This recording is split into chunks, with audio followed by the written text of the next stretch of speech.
बिस्मिल्लाहिर्रहमानिर्रहीम। Let's discuss bonds today.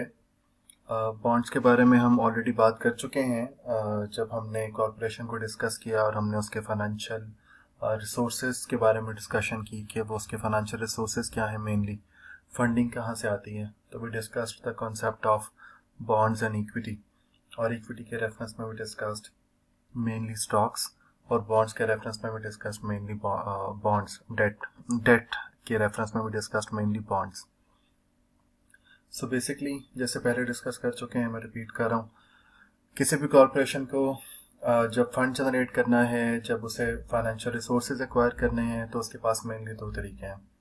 या तो वो अपनी इक्विटी को इंक्रीज कर लेगा, नए पार्टनर्स को ऐड करेगा, नए ऑनर्स को टू से ऐड करेगा, या फिर वो उधार पे पैसे लेगा, वो बैंक से उधार लेगा, वो किसी और फाइनेंशियल इंस्टीट्यूशन से उधार लेगा, या फिर वो उधार का अपना जरिया ये बना सकता है कि वो बॉन्ड्स इशू करता है। कॉमन मैन को बॉन्ड्स इशू कर दे, लोग बॉन्ड परचेज करेंगे। जैसे स्टॉक एक्सचेंज जैसे स्टॉक परचेज करते हैं, वैसे बॉन्ड्स भी परचेज कर सकते हैं। स्टॉक जब आप परचेज करते हैं तो जितने के आप स्टॉक परचेज करेंगे उतने के आप कंपनी के मालिक हो जाते हैं, आप ऑनर होते हैं कंपनी का, आपका इक्विटी पे क्लेम होता है। लेकिन जब बॉन्ड परचेज करते हैं तो इसका मतलब है कि आप कंपनी के मालिकाना हकूक आपको नहीं मिल रहे, आप बल्कि कंपनी के लेंडर हैं। आपने कंपनी को लेंड किया, ठीक है, और कंपनी बोरोर बन गई है, उसने आपसे उधार पकड़े हैं पैसे। बैंक से जब आप उधार लेते हैं तो आपके कॉन्ट्रैक्ट के नतीजे में बैंक आपको लोन देता है, और जब आप बॉन्ड इशू करते हैं तो ये बॉन्ड इटसेल्फ एक कॉन्ट्रैक्ट होता है, एक इंस्ट्रूमेंट होता है, जिसके नतीजे में जो बंदा ये बॉन्ड खरीदता है, वो बॉन्ड होता है कि आपको पैसे दें जितने का वो खरीदेगा, और उसके नतीजे में कंपनी बाउंड होती है कि सर्टेन टाइम के बाद, एक स्टिपुलेटेड टाइम पीरियड के बाद, वो सारे के सारे पैसे उस बंदे को वापस करे, क्योंकि ये लोन है और लोन वापस करना होता है, तो ये लायबिलिटी है। और सेकेंडली, चूंकि ये लोन है तो इस पे इंटरेस्ट भी पे करेगी कंपनी। तो बॉन्ड पे जो कंपनी इंटरेस्ट पे करती है उसको हम यूजुअली कहते हैं कूपन रेट। जैसे इंटरेस्ट रेट होता है उसको कूपन रेट कहते हैं, और जैसे इंटरेस्ट की अमाउंट होती है उसको हम कूपन अमाउंट कहते हैं, ठीक है। कूपन हम इसको इसलिए कहते हैं क्योंकि पहले जब फिजिकल, अब तो सब कुछ इलेक्ट्रॉनिक हो गया, जब फिजिकल बॉन्ड्स इशू होते थे तो उसके साथ पहले आपको कूपन भी मिलते थे कि अगर 10 साल का बॉन्ड है, लाइक हम कहते हैं कि कंपनी 10 लाख का बॉन्ड इशू कर रही है 10 साल के लिए 10% इंटरेस्ट रेट पे, ठीक है। 10 साल का बॉन्ड है, यानी कि 10 साल बाद कंपनी आपको वापस करेगी कितने पैसे, 10 लाख रुपए जो आज आप कंपनी को देंगे, और इस 10 लाख पे हर साल कंपनी आपको 10% इंटरेस्ट पे करेगी। ये जो 10% इंटरेस्ट है ये कूपन है, कूपन रेट है, ठीक है।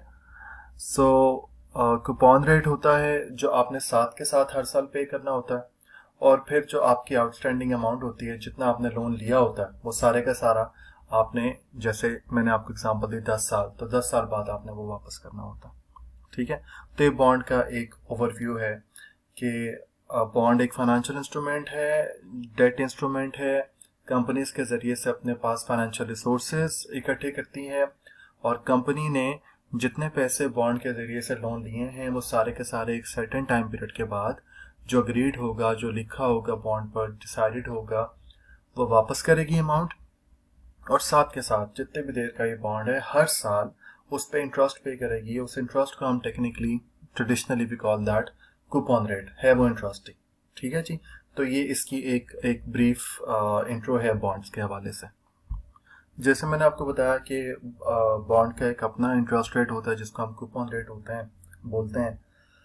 तो बॉन्ड चूंकि एक लॉन्ग टर्म डेट होता है, ज्यादा देर के लिए होता है, तो इस पे बहुत सारी चीजें अफेक्ट करती हैं, और जो सबसे ज्यादा चीज अफेक्ट करती है वो मार्केट इंटरेस्ट रेट है। अगर मार्केट इंटरेस्ट रेट बढ़ता है या कम होता है तो उससे बॉन्ड की वैल्यू पे फर्क पड़ता है। यानी कि बॉन्ड की वैल्यू से मुराद ये है कि बॉन्ड कितनी वर्थ का है।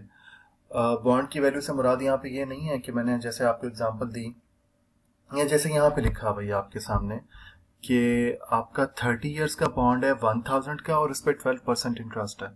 तो 12% इंटरेस्ट का मतलब है कि हर साल कंपनी 120 डॉलर देगी जिसने बॉन्ड परचेज किया। तो मार्केट इंटरेस्ट रेट बढ़े या कम हो या उतना ही रहे, उससे आपके ये कैश फ्लोज मुतासर नहीं होंगे। इसका इंटरेस्ट रेट 12% ही है। जो अग्रीमेंट हो गया है, जो बॉन्ड इशू हो गया है, उसमें वेरिएशंस नहीं आएंगी, ठीक है, यानी कि कैश फ्लो उसमें चेंज नहीं आएगा। अगर ये 12% है और उसके हिसाब से आपको सालाना $120 मिलने हैं, तो इसका मतलब है कि आपको $120 ही मिलेंगे, चाहे मार्केट इंटरेस्ट रेट बढ़े या कम हो या उतना ही रहे, वो इसको अफेक्ट नहीं करेगा। और 30 सालों बाद आपको ये $1000 भी जो ऑलरेडी कमिटेड हैं वो आपको मिलेंगे ही मिलेंगे, ठीक है।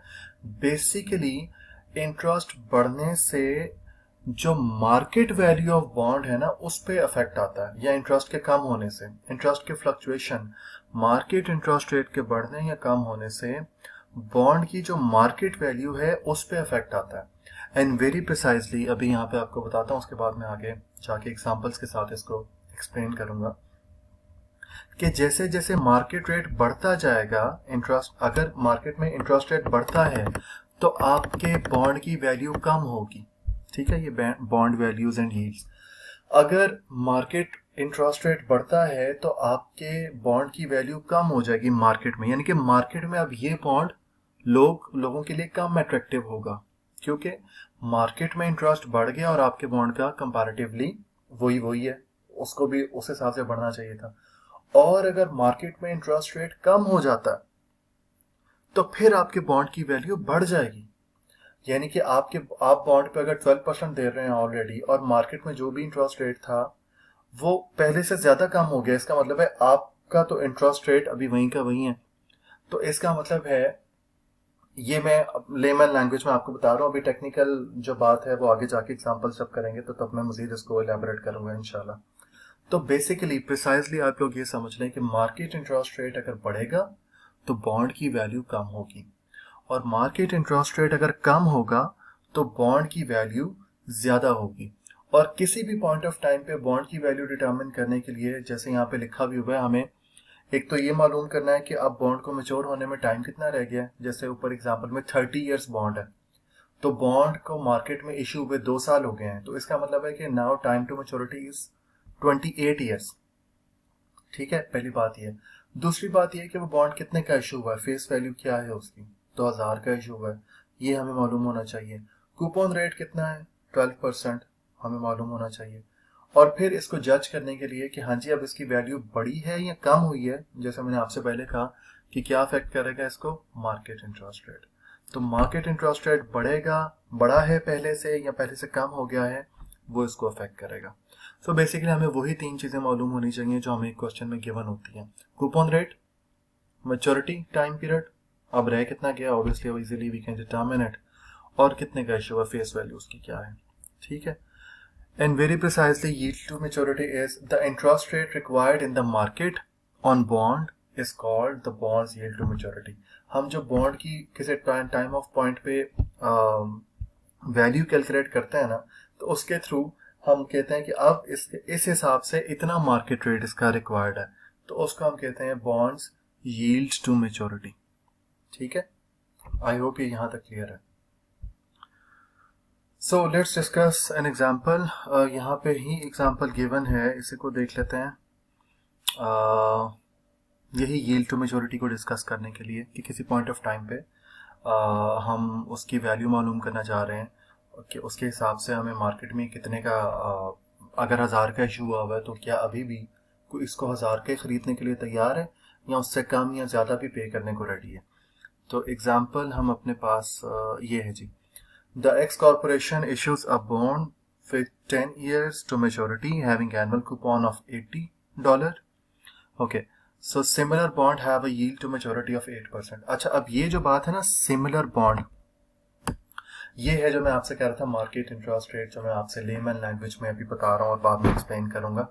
हमने कहा कि मार्केट इंटरेस्ट रेट बढ़ेगा तो बॉन्ड की वैल्यू कम हो जाएगी, मार्केट इंटरेस्ट रेट कम होगा तो बॉन्ड की वैल्यू बढ़ जाएगी। कौन से मार्केट इंटरेस्ट रेट की हम बात कर रहे हैं, we are talking about the market interest rate on similar bonds,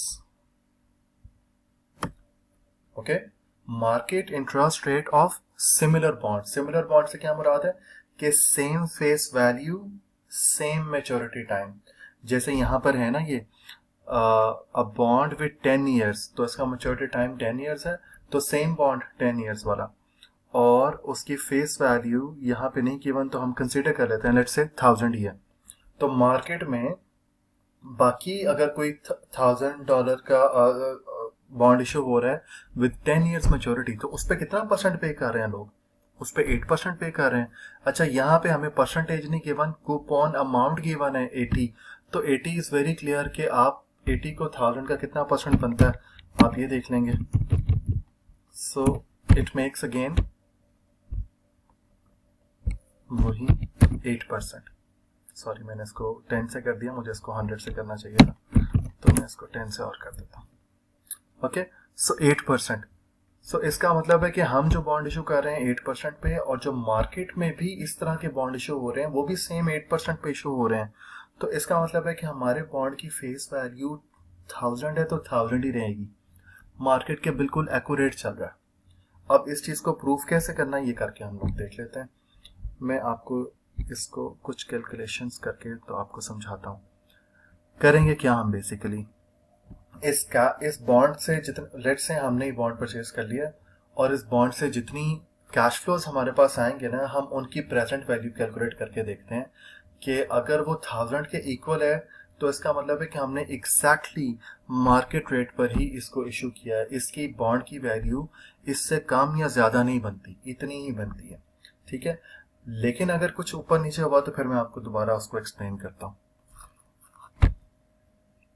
मेरे सिस्टम में, जैसे मैंने आपसे पहले बताया था, लैपटॉप में कुछ प्रॉब्लम है, बुजुर्ग हो गया, वैसे भी ये काफ़ी पुराना हो गया। ओके, सो हमारे पास बॉन्ड है जी 1000 का, और इस पे कूपन रेट है जी 8%, और 10 years is the maturity time period, ठीक है। अच्छा, अब हमारे पास आएगा क्या जी, एक तो ये कि हमें 10 साल बाद $1000 वापस मिलना है, तो इसको हम डिस्काउंट बैक कर लेते हैं। तो 10 साल बाद इसका मतलब है कि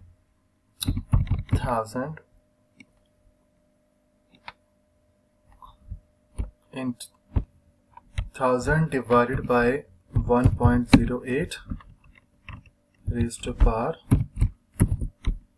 10, ठीक है। ये मैंने फॉर्मूला आपके सामने लिख दिया, इसको यहाँ पे मैं परफॉर्म नहीं कर रहा, ठीक है जी। ये फॉर्मूला हमारा बन जाएगा, और इसको मैं आपके सामने यहाँ पे कैलकुलेटर पे कर लेता हूँ। 1.08 रेज़्ड टू पावर 10, ये आ गया जी 2.1589।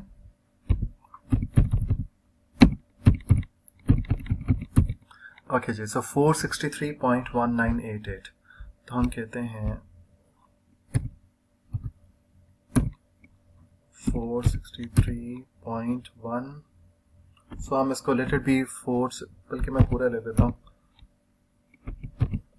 ताकि हमारा 1000 पूरा याद है। 1988 है ये, तो 1988, ओके। तो ये हमारे जो 10 साल बाद हमें प्रिंसिपल अमाउंट वापस मिलने है, ये हमने उसकी प्रेजेंट वैल्यू निकाल ली, और फिर उसके बाद हमारे पास जो present value of coupon amount, तो 10 साल तक हमें अमाउंट्स मिलनी है। तो ये एनविटी का केस हो गया ना, तो एनविटी के केस में अगर हमने प्रेजेंट वैल्यू निकालनी है तो उसका फॉर्मूला हमारे पास है जी पेमेंट